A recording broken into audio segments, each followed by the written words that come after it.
మాట్లాడుతూ ఉన్నారు. ఈరోజు హైదరాబాద్ తర్వాత ఏదైనా ఒక నగరం అభివృద్ధి చెందాలంటే ఈ వరంగల్ అభివృద్ధి చెందాలి. మరి ఎవరు అధికారంలో ఉన్నారు? కాంగ్రెస్ పార్టీ, బీఆర్ఎస్ పార్టీ కదా. గతంలో 2014 ముందు 10 సంవత్సరాలు కాంగ్రెస్ పార్టీ, తెలంగాణ వచ్చిన తర్వాత 10 సంవత్సరాలు బీఆర్ఎస్ పార్టీ, ఈ 2.5 సంవత్సరాలుగా మళ్ళీ కాంగ్రెస్ పార్టీ. ఎవరి బాధ్యతని అడుగుతా ఉన్నాను. మీరు వరంగల్ అభివృద్ధి కోసం ఏం చేశారు? అనేక రకాలుగా కేసీఆర్ మాట్లాడతాడు, ఈరోజు రేవంత్ రెడ్డి మాట్లాడతాడు, రాహుల్ గాంధీ మాట్లాడతాడు. నేను ఈరోజు ఈ వేదిక నుంచి ఈ వరంగల్ పట్టణానికి అధికారంలో లేకున్నా, ఎమ్మెల్యేలు లేకున్నా, ఎంపీలు లేకున్నా, నరేంద్ర మోడీ గారి ప్రభుత్వము ఈ వరంగల్ అభివృద్ధి కోసం మేమేం చేశాము, మరి టిఆర్ఎస్ పార్టీ కానీ కాంగ్రెస్ పార్టీ కానీ ఏం చేసిందో ఇదే గడ్డ మీద వరంగల్ చౌరస్తాలో అమరవీరుల స్తూపం దగ్గర నేను చర్చకు సిద్ధంగా ఉన్నాను. ఇదే వరంగల్ అమరవీరుల స్తూపం దగ్గర నేను చర్చకు సిద్ధంగా ఉన్నాను. నేను లేకపోతే మా సాధారణ కార్యకర్తలు కానీ, మా జిల్లా పదాధికారులు కానీ, రాష్ట్ర పదాధికారులు కానీ ఎవరితోనైనా సరే మేము చర్చకు సిద్ధంగా ఉన్నాం. నా దగ్గర నేను ఢిల్లీ నుంచి వచ్చాను. ఏమేం చేశామో అనేక వివరాలతో వచ్చాం. నేను ఊరికేనే మిగతా లాగా అబద్ధపు ఛాలెంజ్లు, తాటాకు చప్పుళ్ళు కాదు. మేము ఏదైనా చెప్తే నరేంద్ర మోడీ గారు ఏదైనా హామీ ఇస్తే, ఏదైనా గ్యారంటీ ఇస్తే ఆ గ్యారంటీని అమలు చేసేటువంటి గ్యారంటీయే నరేంద్ర మోడీ గారు. అటువంటి గ్యారంటీ మా దగ్గర ఉంది. మీలాగా 6 గ్యారంటీస్ ప్రజలకిచ్చి వెన్నుపోటు పొడిచేటువంటి, ఇంతకుముందు పెద్దలు మాట్లాడారు, సంజయ్ గారు మాట్లాడారు, ఏ రకంగా మోసం చేశారు. నేను ఒకటే 2-3 విషయాలు చెప్తాను. ఈరోజు ఈ యొక్క వరంగల్కి అనేక రకాలుగా, 1 కాదు 2 కాదు, సుమారు 17,000 కోట్ల రూపాయలు ఈ వరంగల్ పట్టణ అభివృద్ధికి నా దగ్గర డాటా ఉంది. మేము ఈరోజు నరేంద్ర మోడీ గారి ప్రభుత్వం ఇచ్చింది. ముఖ్యంగా వరంగల్ రైల్వే స్టేషన్ అభివృద్ధి, కాజీపేట రైల్వే స్టేషన్ అభివృద్ధి మీ అందరికీ తెలుసు. వరంగల్ రైల్వే స్టేషన్ అభివృద్ధి జరిగిన తర్వాత ప్రధానమంత్రి గారు స్వయంగా ప్రారంభించారు. Mahabubabad railway station, Kazipet, Ballarshah third లేను 2,909 కోట్లు, కాజీపేట విజయవాడ 3వ రైల్వే ప్రాజెక్టు, అదేవిధంగా రాదనుకున్నది కాదనుకున్నది ఈ యొక్క రైల్ ఫ్యాక్టరీ దక్షిణ భారతదేశంలో నరేంద్ర మోడీ గారు వచ్చిన తర్వాత ఏకైక రైలు ఫ్యాక్టరీ ఈరోజు వరంగల్లో పెట్టాము. వచ్చే సంవత్సరం ప్రారంభం కాబోతుంది. రాదనుకున్నటువంటి ఫ్యాక్టరీ వరంగల్ కోసము వరంగల్ పార్టీ నాయకులందరూ వచ్చి ఢిల్లీలో మోడీ గారిని కలిసిన తర్వాత ఫ్యాక్టరీ మంజూరు చేయడం జరిగింది. అత్యంత వేగవంతంగా పూర్తయింది. 90% పూర్తయిపోయింది. వచ్చే సంవత్సరం జనవరి లోపల ఇక్కడ రైలు ఇంజన్లు, రైలు కోచ్లు ప్రారంభోత్సవం జరుగుతుందన్న విషయాన్ని ఈ సందర్భంగా మనం చేస్తా ఉన్నాను. ఒకటి చెప్పి మనం చేస్తున్నాను. వరంగల్ తెలంగాణ రాష్ట్రానికి, దక్షిణ భారతదేశానికి వరంగల్ రాష్ట్రం ఈరోజు కనెక్టివిటీ సెంటర్ గా మారబోతా ఉంది. నరేంద్ర మోడీ గారి నాయకత్వంలో దక్షిణ భారతదేశానికి, ఉత్తర భారతదేశానికి అనుసంధానం చేసేటువంటి కనెక్టివిటీ సెంటర్ ఏది అంటే ఈ ఓరుగల్లు గడ్డ. ఈ సందర్భంగా మనం చేస్తా ఉన్నాను. వచ్చే సంవత్సరము ఈ యొక్క ఎయిర్పోర్ట్ పనులు ప్రారంభిస్తాం. వచ్చే నెల 31 ఈ యొక్క రైల్వే టెర్మినల్ పనులు టెండర్ వేయబోతున్నామనే విషయాన్ని సందర్భంగా మనం చేస్తున్నాను. మొదటి ఫ్లైట్ ఏదైనా వస్తుందో ఆ ఫ్లైట్ లో నేను కూడా ఒకరిగా ఉంటానని చెప్పి ఈ సందర్భంగా మనం చేస్తా ఉన్నాను. అంతేకాదు ఈరోజు హైదరాబాద్ నుంచి వరంగల్ నుంచి కరీంనగర్ జాతీయ రహదారులు, ఈ దక్షిణ భారతదేశంలో ఎక్కడైనా నేషనల్ హైవే సిమెంట్తో వేశారంటే అది వరంగల్ టు హైదరాబాద్ 1900 కోట్ల రూపాయలతోటి సిమెంట్ జాతీయ రహదారి ఈ గడ్డ కోసం మోడీ గారు ఇచ్చారని మనం చేస్తా ఉన్నాను. ఇంతకుముందు చెప్పారు, వరంగల్కు హనుమకొండకు 50 బస్సులు, వరంగల్కి ఈ బస్ 50 బస్సులు, 100 బస్సులు మంజూరు చేశాడు. త్వరలో ఈ బస్సులు వరంగల్కు రాబోతా ఉన్నాయి. రోడ్ల మీద బ్యాటరీ బస్సులు తిరగబోతున్నాయనే విషయాన్ని మనం చేస్తా ఉన్నాను. అంతేకాదు ఇంతకుముందు చెప్పినట్టు వరంగల్ కరీంనగర్ మధ్యన 1650 కోట్ల రూపాయలతోటి రోడ్డు పనులు జరుగుతూ ఉన్నాయి. హృదయ పథకం కింద కానీ, అమృత్ పథకం కింద కానీ, అదేవిధంగా అర్బన్ ఛాలెంజ్ మోడ్ కానీ అనేక రకాల కార్యక్రమాల ద్వారా పనులు జరుగుతూ ఉన్నాయి. దేశంలో 7 మెగా టెక్స్టైల్ పార్కులు మోడీ గారు ఇవ్వాలని నిర్ణయించుకున్న తర్వాత వరంగల్ మీద ప్రేమతో, తెలంగాణ గడ్డ మీద ప్రేమతో ఇదే వరంగల్కు పిఎం మెగా టెక్స్టైల్ పార్కు మంజూరు చేసిన విషయాన్ని మనం చేస్తా ఉన్నాను. మంజూరు చేయడమే కాదు, ప్రధానమంత్రి గారు స్వయంగా ఇటీవల హైదరాబాద్ నుంచి ఆ మెగా టెక్స్టైల్ పార్కు ప్రారంభించారు. అర్బన్ ఛాలెంజ్ ఫండ్ కింద 1168 కోట్ల రూపాయలు ఈ వరంగల్లో పనులు జరగబోతా ఉన్నాయని మనం చేస్తా ఉన్నాను. అంతేకాదు వరంగల్ ఈరోజు క్రిటికల్ కేర్ బ్లాక్ ఏదైతే ఉన్నదో అది 130 కోట్ల రూపాయలతోటి అది మంజూరు చేసిన విషయాన్ని మనం చేస్తా ఉన్నాను, కట్టిన విషయాన్ని మనం చేస్తా ఉన్నాను. అంతేకాదు గిరిజన విశ్వవిద్యాలయం మనమందరం కూడా ఎంతో భక్తితో శ్రద్ధతో కొలిచేటువంటి సమ్మక్క సారక్క కేంద్ర గిరిజన విశ్వవిద్యాలయం 1000 కోట్ల రూపాయలతోటి పనులు ప్రారంభం కాబోతూ ఉన్నాయి. త్వరలోనే నరేంద్ర మోడీ గారు ఇదే సంవత్సరంలో భూమి పూజ చేయబోతున్నారనే విషయాన్ని ఈ సందర్భంగా మనం చేస్తా ఉన్నాను.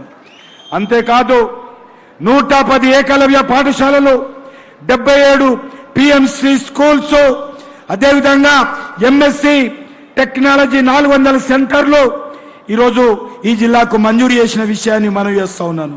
అంతేకాకుండా ఈరోజు వెనుకబడిన జిల్లాల అభివృద్ధి కోసం ఈరోజు అనేక రకాలుగా ఇక్కడికి పనులు జరుగుతూ ఉన్నాయి.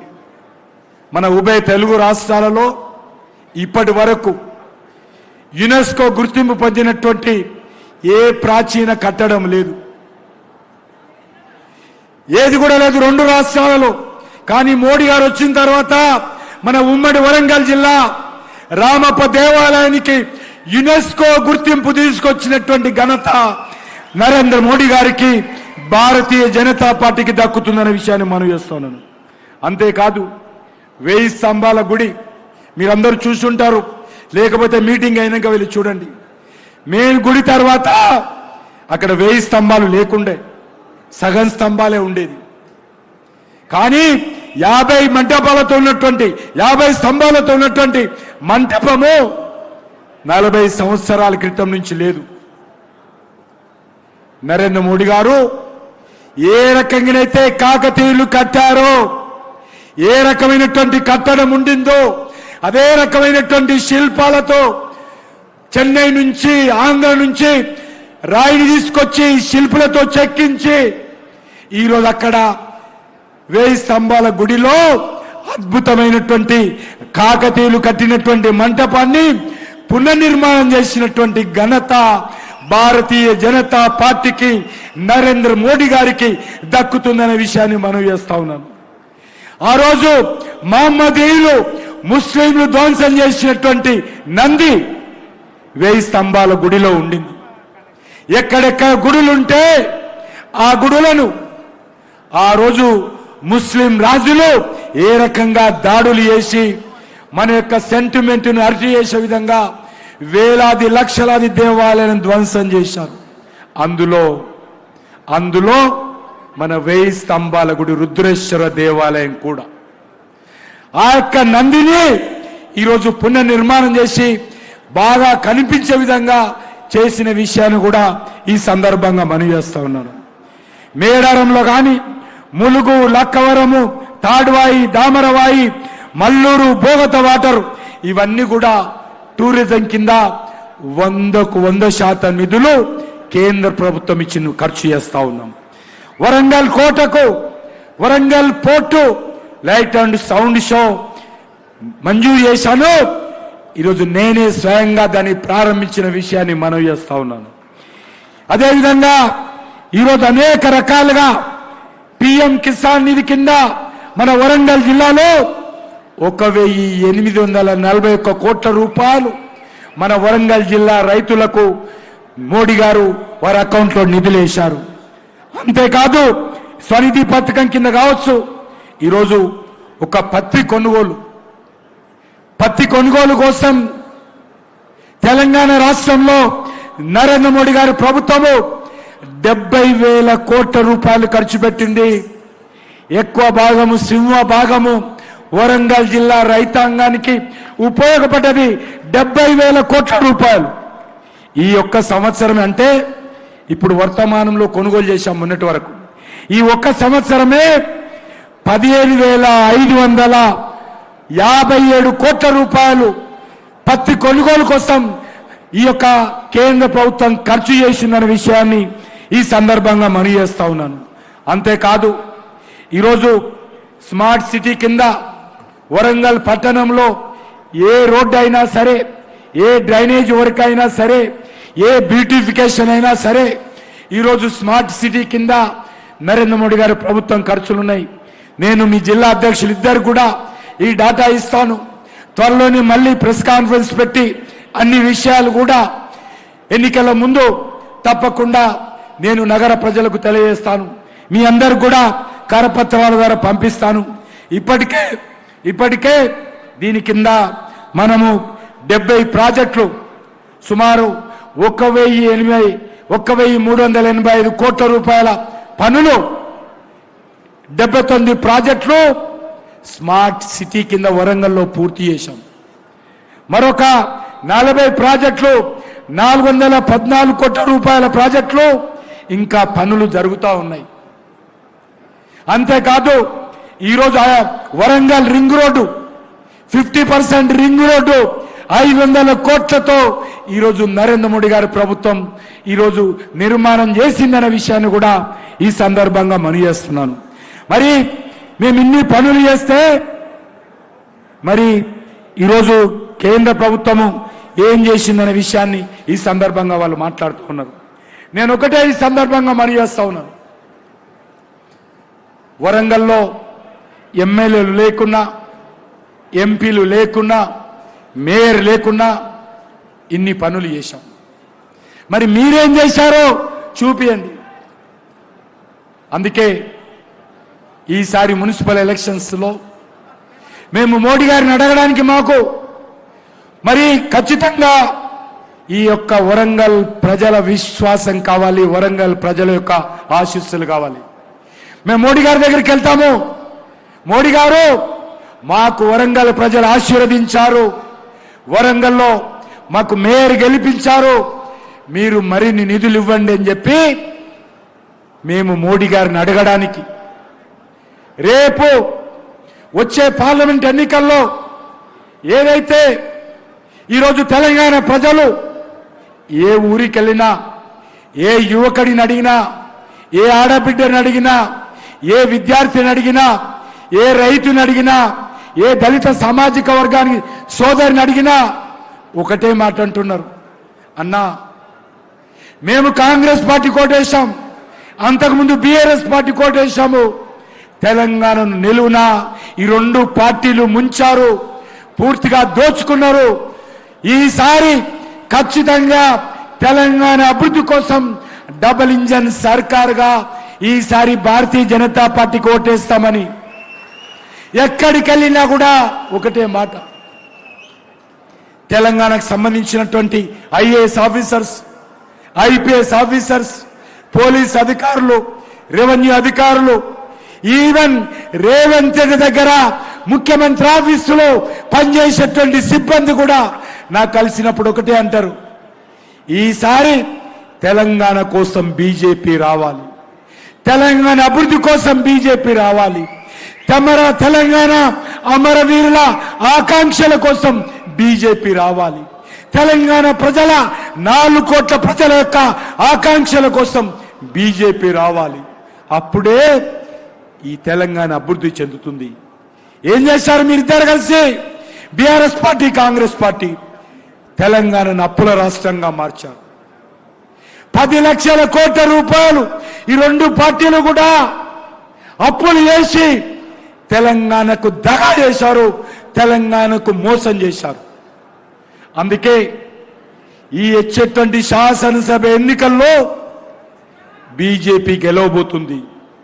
బీజేపీ గెలవడానికి ఈ యొక్క మేయర్ ఎన్నికలు, వరంగల్ కార్పొరేషన్ ఎన్నికలు ఒక నాందిగా ఇక్కడి నుంచే బీజేపీ విజయ పతాకాన్ని, కాషాయ జెండాను ఎగరేసి ఇక్కడి నుంచే వరంగల్ గడ్డ మీద ప్రజలు బీజేపీని ఆశీర్వదించాల్సిందిగా నేను కోరుతా ఉన్నాను. వరంగల్ గడ్డ బీజేపీకి, వరంగల్ గడ్డ, వరంగల్ గడ్డ. ఎందుకంటే 2 ఎంపీలు గెలిచాం. గెలిచినప్పుడు ఒక ఎంపీ స్వర్గీయ చందుపట్ల జంగారెడ్డి గారు ఇక్కడి నుంచి ఎంపీగా గెలిచారు. ఇక్కడ మేయర్గా పనిచేశాము. ఇక్కడ వరంగల్ జిల్లాలో జనసంఘ్ ఉన్నప్పుడే, భారతీయ జనతా పార్టీ రాకముందే ఇక్కడ ఎమ్మెల్యే గెలిచాము, సమితి ప్రెసిడెంట్ గా గెలిచాము. కాబట్టి हम किसी से कम नहीं, हम किसी से అందుకే ఈ వరంగల్లో ఖచ్చితంగా మీ అందరి నేతృత్వంలో, మీ అందరి శ్రమతో, మీ అందరి పరిశ్రమతో ఈ వరంగల్ గడ్డ మీద జరగనున్నటువంటి మున్సిపల్ కార్పొరేషన్ ఎన్నికల్లో బీజేపీని గెలిపించాలి. ఒకటి మాత్రం నేను చెప్పి ముగిస్తాను, కేసీఆర్ గాని రేవంత్ రెడ్డి గాని ఎవరెంత ఎగిరిగిరి పడ్డా, ఎగిరెగిరి అబద్ధాలు మాట్లాడినా, విమర్శించుకున్నా, ఈ తెలంగాణలో రాబోయేది, ఎగరేది భారతీయ జనతా పార్టీ ప్రభుత్వమే అని ఈ సందర్భంగా మనయేస్తూ, హైదరాబాద్ తర్వాత అత్యంత వేగవంతంగా అభివృద్ధి చెందేటువంటి నగరంగా భారతీయ జనతా పార్టీ ఈ వరంగల్ జిల్లాను అన్ని రకాలుగా సమగ్రమైనటువంటి అభివృద్ధి చేసే సత్తా, అభివృద్ధి చేసే ఆలోచన ఒక్క భారతీయ జనతా పార్టీకే ఉందన్న విషయాన్ని ఈ సందర్భంగా మనయేస్తూ, అది నరేంద్ర మోడీ గారికే సాధ్యము. ఒకసారి ఈ యొక్క ఎయిర్పోర్టు, ఒకసారి ఈ రైలు ఫ్యాక్టరీ, ఒకసారి రైల్వే నెట్వర్క్ పూర్తయిపోయిన తర్వాత దేశవాళీ కంపెనీలే కాదు, విదేశీ కంపెనీలను కూడా మెగా టెక్స్టైల్ పార్క్ తెచ్చాము. మరిన్ని రానున్న రోజుల్లో అన్ని రకాలుగా వరంగల్ని అభివృద్ధి చేస్తాము. ఈ కాంగ్రెస్ పార్టీకి, ఈ టిఆర్ఎస్ పార్టీకి ఒక్క క్షణం కూడా వరంగల్ అభివృద్ధి మీద మాట్లాడే నైతిక హక్కు వాళ్లకు లేదు.